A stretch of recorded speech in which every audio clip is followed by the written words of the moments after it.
ladies and gentlemen, welcome back to Buffalo Sports Center, Buffalo Talk Center, actually, episode 11. I'm Don, no Cal this week, but with me today is the wonderful, amazing, spectacular Jaden. Jaden, how are you doing today? I'm doing good. How about yourself? I'm doing okay. Yeah, just moved everything back from Buffalo to Kentucky, starting up the school year. So that was all of that this morning, driving back, getting everything unpacked. I keep looking because there's still a couple boxes over there that needs to be tended to. But Jaden, I did go to the Bills preseason game yesterday. I'm sure you want to talk about that. Well, it was a Before hot one. we it was a sizzling one. It was a great game, fantastic, super interesting right up until the end. I left halfway through the fourth quarter because I couldn't stand watching Shane Buechele anymore. But Jaden, what were your overall vibes from that first game? Yeah, I thought it was a pretty vanilla game there for the Bills, just kind of getting the flow of things, just kind of, get things going. I thought, the QB2 competitions kind of that was interesting. All three quarterbacks looking here, they all look pretty good. I know Shane Buechele's not really in the running here, but Trubisky, he had some good counting stats, but if you actually watch the game, not very good. So yeah, I mean, Mike White. But you bring up a good point about the QB2 competition. Mitch Trubisky played the first half. Mike White came in for the third quarter, and then Shane Buechele topped it all off in the fourth. What were your main things in terms of Mitch Trubisky's performance? You talked a little bit about the stat padding, kind of. He had that big catch to Tyrell Shavers right at the end of the first half. Um, what were the biggest takeaways other than stat padding for Trubisky? Yeah, I mean, like you said, you look at the box score, 9 for 13, 138 yards, and one TD, no picks. But you actually watch the game there. It's just a lot of check downs, a lot of just, look at your first read, and if it's not there, you're just kind of the play's dead. I saw a video on Twitter. I can't remember who it was. Somebody was like wide open downfield, and Trubisky just did not get it to him. He just dumped it down, or the pass rush just got to him too quick, held onto the ball too long. So that was really just the main issue there. Just wasn't really being decisive, wasn't really going through his reads, and thought Mike White did a little bit better with that. I know exactly what play you're talking about. It was early in the game. It was third and 15, I think. And he had Elijah Moore open 20 Yeah, yards that's what. downfield. I remember seeing it, I was like, "Oh, he's open." But then there wasn't even any pressure. There was no saving grace. He had a clean pocket. He just went right to his first read, which was Dalton Kincaid over the middle. He was on a shallow route and he went forward for 10 yards. But he could have easily picked up the first down had he just, you know, looked right behind Kincaid maybe and saw Elijah Moore standing wide open. And speaking of Elijah Moore, Cal, or Cal. I'm I'm used to talking with Cal on this, folks. Jaden, I apologize. No, Jaden. Um, Speaking of Elijah Moore, sorry, I had to reset there. Um, it's been a long day, folks. But Elijah Moore, he's been kind of non-existent since the Bills picked him up in free agency. What does he need to do right now to make sure that he doesn't fumble away a roster spot? Yeah, I mean, it's a good point. I was really excited about Elijah Moore. I think a lot of people were early on. There was a lot of buzz with him, but he was banged up a little bit in camp, had a little bit of soreness, I believe, lower body soreness, something like that. Missed some time. I think he's gonna have to show something here in these last two preseason games because to this point he hasn't really done a whole lot. If Trubisky could have got that ball to him yesterday, that probably would have helped him a heck of a lot. But now he's getting pushed by Tyrell Shavers, Laviska Shenault's doing a lot of special teams, which never hurts your case to make the roster. Stephen Gosnell, UDFA, made a few plays yesterday, so there's definitely a little bit of heat on Elijah Moore here. Oh yeah, for sure. And when you bring up Steven Gosnell, that is the new Austin Pro, folks. Austin Pro is back. Brandon Riley is back. Andy Isabella, whatever. That's Steven Gosnell. But yeah, The you bring up a preseason good. darling. Oh yeah, preseason darling. He's like the wide receiver eight on the squad. kind of look at ass cheeks. He makes a couple good catches. He's a scrappy, hard-working football player, underrated speed, all that sort of stuff. But for Elijah Moore, though, yeah, he's been really non-existent. Unlike Josh Palmer, who I thought he showed some pretty good flashes. And you brought up another thing with the special team situation, and specifically who's going to be returning kicks and punts. It looks like it's narrowed down to Brandon Codrington, who did it last year for the Bills, and Laviska Shenault. And after yesterday's performance, I got to give the edge to Codrington. He's got the incumbency status, Jaden. And I nothing against Laviska Shenault. I just don't. He's not as fast. There wasn't as much pop, and maybe it's because in front of him were a bunch of fourth and fifth stringers blocking for him, so there were no gaps going down the field. But Codrington, he had a couple good returns early on in the game. I remember he got out to like the 40 or 45 and maybe the 35 as well. He showed some pop that Chenault definitely didn't. Yeah, I think it's an interesting debate. I think Cal and I talked about this previously. Codrington, I think, is definitely the better return man, just pound for pound against Chenault. Like you said, there's a lot more pop there, a little bit more speed. But I think it's interesting if Codrington's going to make the roster, it's going to be pretty much solely as a return man, which, I mean, unless you're like a Devin Hester type, it's kind of hard to justify that. You only get 53 roster spots, and using one on a kick slash punt returner it's a tall ask. So I mean, Codrington definitely the better return man, but I just Chenault, he was playing all over the field. He was playing gunner, returning kicks, covering kicks, just doing everything. So I think it's going to be interesting here for the last two preseason games to kind of see what happens. It seems like you're on Team Chenault. Is that a fair, accurate representation? I mean, I have to admit, back in the day when I wanted the Bills to draft a receiver, which is still true to this day, but like 5 years ago at this point in the T. Higgins draft, I was a pretty big fan of Chenault over T. Higgins. Oh boy. Freezing Uh, cold day, but no, no offense, Jade. I'm glad that Brandon Beane is the GM. Neither of us that we would make some calls like that. Jacksonville, of course, ended up drafting Chenault, and then he only survived there for a few years and it's bounced around the league since. And it does feel like this is his last chance here in Buffalo to really carve out an NFL career, which if you'll go back to college, he was a downfield spread sort of guy, much like Tyrell Shavers is now. Speaking of Tyrell Shavers, look at that segue. I'm so good, aren't I? nice So segue. good. Um, Jaden, what have you been noticing from Tyrell Shavers? Is he really gonna make this team and be the wide receiver six?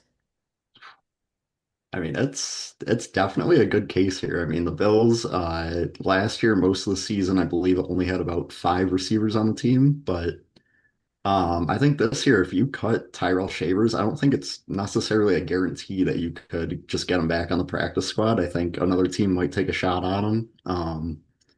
I think Shavers' problem a lot of years has been in the preseason. He flashes in camp a lot, and then you get to the preseason games, and he's not super noticeable. And I remember last year, he had some balls come his way and he would drop them, and that never helps your case. But this Right. year, he's playing special teams. He had that long pass yesterday from Trubisky, I believe, and Yep. so that's definitely going to help his case. Make some plays in the preseason, and I mean, like we said earlier, he could push, an Elijah Moore or a Curtis Samuel off the roster.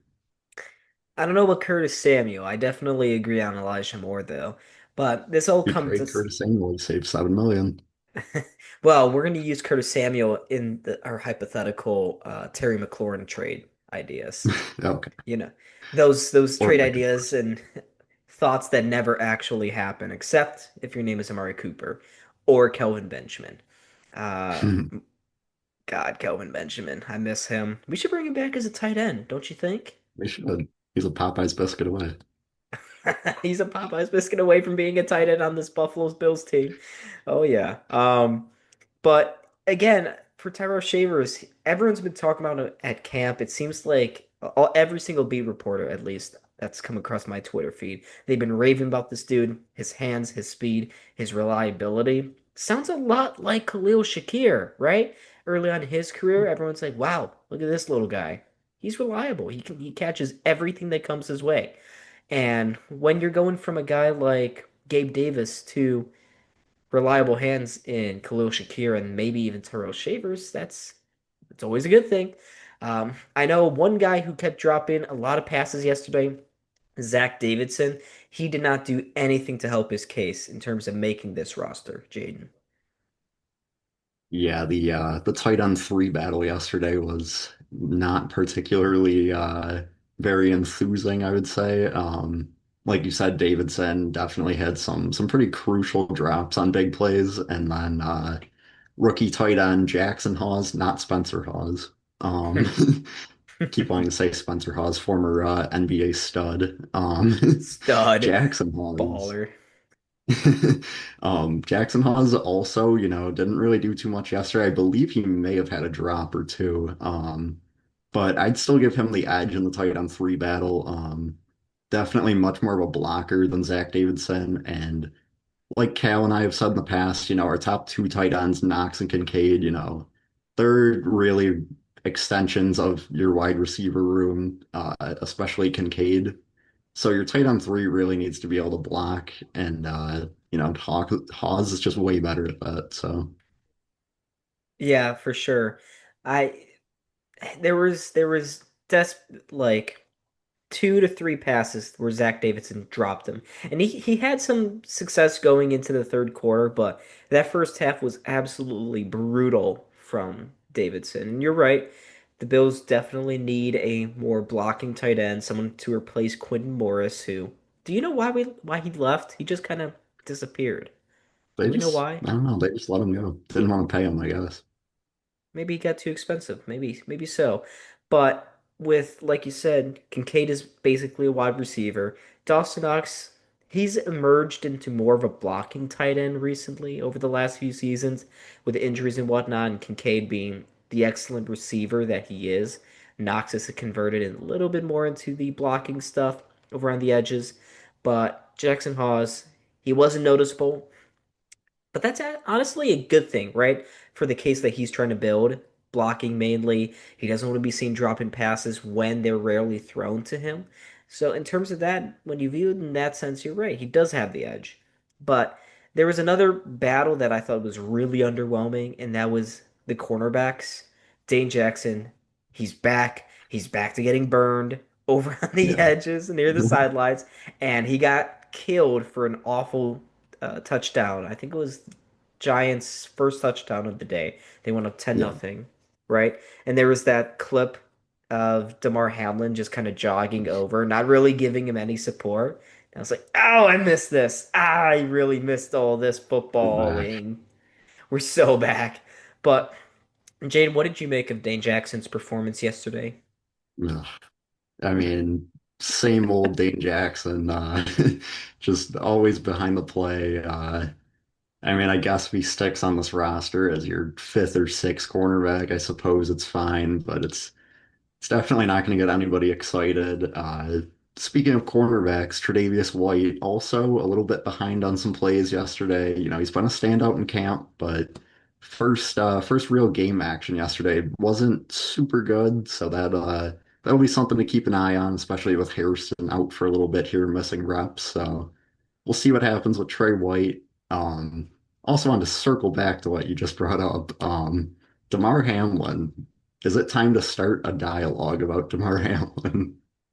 I am not opposed to it. Look, he's an inspirational player. The fact that he's still playing football and is still even alive to this day is impressive and astounding and unbelievable. But look, he at this point is definitely not a starting safety in the NFL. He's barely a backup. Some of the plays he wasn't making yesterday was pretty astonishing. I mentioned the one, right, where Jackson Dart threw a moon ball towards the sidelines, toward the corner of the end zone. And you can see in the replay, Damar Hamlin wasn't sprinting over there. He was jogging. That is definitely not the effort that Sean McDermott is looking for. And I don't know if you caught this, Jane, but McDermott's comments after the game. and was just basically saying, hey, don't overreact. We really wanted to see this game and see how certain guys reacted to the game and how it was unfolding in front of them. Damar Hamlin jogging and not providing any support and doing his job, that's definitely a way to react, and I'm sure the coaching staff noticed. Yeah, I think another interesting comment from McDermott after the game was that he did mention rookie cornerback, safety, nickel, whatever you want to call him. He did say Jordan Hancock was one of those guys that definitely showed up yesterday, and Hmm. I mean he had that pick on the play that was unfortunately nullified by a an offsides penalty there by Landon Jackson, but it's definitely a good feather in the cap for Jordan Hancock there, and he's got some impressive speed there in the secondary, and Damar Hamlin is just meh at this point. I mean, like you said, I mean, not to take anything away from the guy, I mean, he's an inspiration, but his play on the field at some point, it has to be a talking point, and you invest a draft pick in a guy like Hancock, and he can be in the right spots and have a little bit more speed, a little more athleticism. I mean, I think at some point you have to consider kind of just pulling the plug on Hamlin here. Well, that plus Cam Lewis, I thought looked pretty good at the safety position yesterday, and he's had his struggles as well throughout his career. He's mainly been a special teams guy, backup safety, coming off the bench. But I thought he was more impressive than Damar. Damar just how many times did he get his ankles twisted and broken yesterday, right? Yeah, it was not very good. I think a lot of people were talking about Cam Lewis versus Jordan Hancock as the position battle going on there, but maybe we should talk more about Damar Hamlin competing with those guys. I think so as well. The Bills brought in, well, they are hoping that Cole Bishop promotes himself to become that number one safety alongside Taylor Rapp as starting safety. Damar Hamlin's already been pushed once down the depth chart. It wouldn't be too much of a shock if he gets pushed down again, much to what you were saying. But we brought up a player not too long ago, Landon Jackson, who has been extremely, for those who are unimpressive so far this offseason, he's been really unimpressive at camp, and he didn't really show up yesterday in that preseason game, except when he was hurting the Bills. Jaden, you want to talk a little bit more about Landon Jackson? Yeah, I mean, it's really, like you said, there's not too much to talk about with him, unfortunately. He hasn't really done much in camp, didn't do much yesterday besides the costly penalty. It's a little bit concerning at this point. I remember reading pre-draft about, the Bills' edge rush options that they could potentially go after. And I remember reading something like, the Bills, they love Landon Jackson. They love this guy, how he plays the game, whatever. But the problem is that they've kind of had a type in that room over the years with the likes of, Epinesa and Russo and Boogie Basham. And that's a jump Boogie. scare. Um, and Landon Jackson kind of just falls right into that prototype that they've drafted over the years. And I mean, as we've seen in the playoffs here, that prototype at edge rusher just has not really come through for them. They tend to just kind of, they'll make a big play and then they'll disappear for weeks at a time. And it's a little concerning when you draft a guy who people were already kind of putting that out there and to already see him kind of struggling to really get going here. So I don't really feel too good about that, but we'll see. Well, I mean, Jane, why did the Bills, if this continues to be a problem and they've drafted many of the same kind of defensive rusher, why did the Bills keep drafting this profile of a player? It's a good question there for Mr. Bean, but Should NFL we get executives, they're NFL executives, they're smart guys, I'm sitting here as an Xbox GM, as some would say. They're smart the people. They know what they are looking for in players, and if they think that one way is the way to do it, and that's what McDermott agrees with him for edge rushers. I mean, I don't think they're really going to change that. So at some point, you just keep drafting the same profile player, and hopefully one of them just kind of reaches their potential, puts it all together and becomes a star pass rusher. Yeah, I guess so. Do we know where Boogie Basham's at right now? Is he out of the league or is I he don't know still if in New he's still in the York? NFL. Hold on, I'm gonna look this up. I need to know where Boogie Basham is. Give me 1 second, folks. I don't What do think you he's on the think? Giants anymore. You would be correct in saying that he is not on the Giants. He's actually playing with the Carolina Panthers now. Hmm, that makes sense. Yep. Buffalo South. Look at that. Good for him. Do you know why Boogie Basham is named Boogie? Do you know where that nickname came from? No, I actually don't. Well, according to his Wikipedia page, he quote gained his name Boogie due to his fondness for dancing in his youth. Hmm, makes Isn't that sense. that's a good character guy. You would like someone who dances in Sean McDermott's locker room. Yeah, that's their prototype. That's their prototype. We gotta ask Epinesa if he dances. Maybe Landon Jackson. Brandon Bean just gets him and goes, "Hey, you up? We're tangling right now. Join me." And then he sticks out his hands. Yeah, Uh, that's how they do their pre-draft meetings. yeah, Dable interviews his quarterbacks. Brandon Bean dances around the room. They frolic a little bit. They frolic. I I don't know if that's necessarily a sound drafting idea. Can you get Brandon Bean on so we can confirm this, Jaden? Can we Yeah, schedule that? I'll Just ask him DM. next time. I'll ask him next time I'm out with him. Yeah, okay. Sounds good. Has he mentioned me at all? Has he have you talked about me or Yeah, he's actually a pretty big fan of the podcast. He says oh. yeah, it says you should definitely like and subscribe. That's yep. Folks, you heard Brandon Bean. You heard the man. Like and subscribe. His That words, was not mine. yeah, well, he's an expert. He's an expert. We know what we're talking about here. We just got the endorsement of the Bills GM through the words of Jaden. So, that's always good. That's always great. Before we, you know, kind of simmer down a little bit and hop off the Bills, we got to talk about James Cook, right? The holding continues. He did not play. He suited up. He was on the sidelines. He was with his teammates, but he did not go into the game.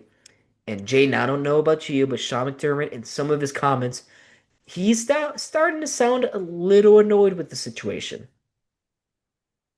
Yeah, I'm starting to get flashbacks to the Stephon Diggs stuff from a couple years ago. Mm.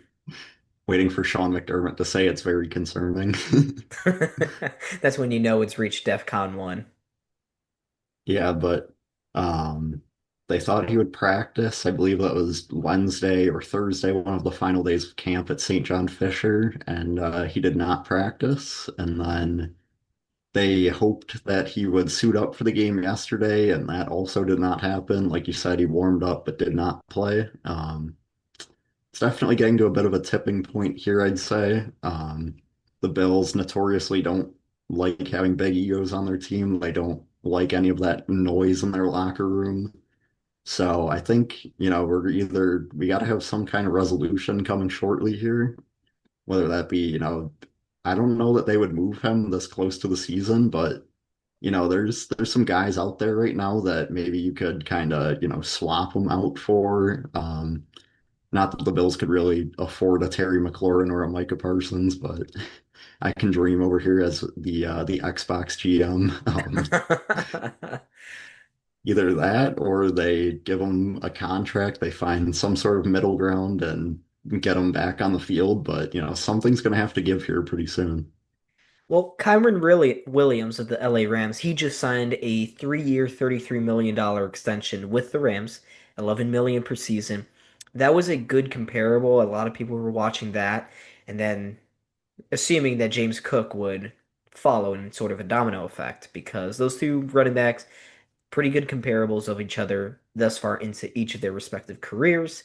But like we saw yesterday, well, yesterday as of the time of this recording, 2 days prior to when you guys see this, James Cook did not play.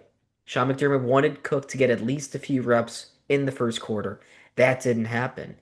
And Jaden, I don't know if at this point the strategy is going to work for Cook because The Bills already have a pretty good running back by committee. Frank Gore Jr. looked great yesterday. Darrington Evans can always step in from the practice squad.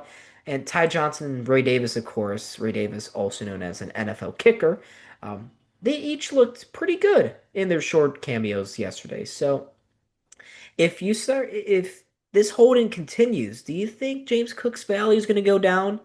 And whether or not he signs here in Buffalo or in free agency next summer? I don't know that it would necessarily go down. I think James Cook, if he's really serious about wanting, like 15 million a year, I think he's already kind of overshooting his value a little bit. Um, I mean, like you said, the Bills, like James Cook is a great running back, don't get me wrong. Definitely in the upper half of the league, but I mean, Ty Johnson could fill in, and I mean, he what led the NFL in like yards per touch last year, something like that. Um, and then obviously Ray Davis, you just spent like a fourth round draft pick on him, so he's fully capable. I mean, we've seen him make plays. And, Frank Gore Jr. just continues to impress me. Um, Last preseason, he was great. Yesterday, he was great. Just makes plays when he's on the field. So I think if James Cook sits out the regular season, that would almost hurt his value more because people are going to see, the Bills are just plug and play on offense. Just, if you're a half capable running back, you can sit next to Josh Allen in that offense and you'll have a career year. And, you don't have to be Saquon Barkley to be a great running back in this offense. Right. And that's the classic running back's dilemma, right? With all these holdouts. We've only seen one major running back holdout extend into the season recently. Of course, that was Le'Veon Bell. That didn't end up working out for Bell or the Pittsburgh Steelers. So this could always turn into a toxic situation. And we all know Sean McDermott, he's got that locker room culture on lockdown, folks. He will not tolerate this. But between you and me, and well, I guess everyone else watching this, not a secret anymore. I think James Cook suits up and he plays in week one with or without a contract because, like you said, when reps are taken away from him, when people realize that, and it's shown that, hey, this is kind of a plug and play sort of offense where anyone will succeed, that will tremendously hurt his value. But do you think James Cook's camp is looking at this and saying, if we budge now, we've lasted this long, right? With the hold out, hold in, whatever you want to call it. If they return now, does that give up their only source of leverage at this point? Tough to say. I mean, like at this point, he's sat out for I mean, it's confusing because he started camp practicing, he was out on the field going through whatever. And then all of a sudden, the beginning of last week, he's just setting out. So you would kind of start to think like, okay, like maybe they're closing in on a contract because he's sitting out. He doesn't want to get hurt right before this contract gets done. So, that would make sense. But I mean, it looks like right now they're still kind of just playing the waiting game, just trying to out leverage each other between, Cook and the front office. So I think at this point, like you said, I don't think he really can or will want to sit out of regular season games because ultimately that might hurt his value. So I think, maybe he'll sit out the rest of the preseason, but after that, I mean, you're kind of out of time. But even if he continues to do that, I don't think we'll see much of him in week one. He hasn't trained really all off season. He's not gotten those preseason reps that Sean McDermott values very highly. So maybe we do see, no matter what at this point, Cook not have a substantial role in the Bills' offense Sunday night against the Ravens in 3 weeks. Who knows? Who knows? But Jaden, is there anything else you want to bring up in terms of the Bills and their preseason loss versus the Giants? Um, I mean, it's not necessarily preseason related, but we could talk briefly about Hard Knocks episode one. Oh yeah. Well actually I haven't seen it yet. I don't have HBO at Oh, my home in New York. I was gonna watch it actually right after I recorded this here tonight. But I heard okay. nothing really happened, right? Nothing too exciting. Yeah, nothing too crazy. We'll have to put a little caption down below here that Donald has not watched episode one yet because he does not have an HBO account. Well, I mean, it's unfortunate because Donald is the editor of this, and Donald's not going to want to tarnish his own reputation. Jaden, you're the one who doesn't have the HBO account. Let's keep it Hey, at I just watched Jaden. it. We can't have two-thirds of Buffalo Sports Center not have HBO accounts and not be watching Hard Knocks. Yeah, I saw episode one right when it came out. Wow, okay, okay. And that's the one you stole from Kale. You stole his account. Allegedly. Allegedly, allegedly. So Kale gives you his HBO password, but not Don? Actually, All right, it was bro. not from Cal. I will not give up my source though. Cal, or, well, I'm sure Cal's somewhere out there. You better give it to me. I'm gonna sum it up that Cal or anyone else gives me their HBO account, password, all the whole shebang, so that I can watch Hard Knocks on time. But anywho, folks, I think that's it for today's episode. Well, Buffalo Talk Center. Make sure to hit the like button and subscribe. Almost forgot the outro right there. We're gonna have an exciting guest, I believe, next week. Jaden, right? A good guest. Is it next week or 2 weeks from Um, now? yeah, I believe so. We're not going to reveal who that guest is as of this point. It'll be a surprise. Make sure you actually join this channel as a member. You'll get early access not only to this podcast, but to all subsequent podcasts, including when we have a guest on. Join the Discord, follow the Instagram, of course, like and subscribe here on the YouTube. I was Don. This is Jaden. This is Buffalo Talk Center. And we shall see all of you next Monday. Peace out.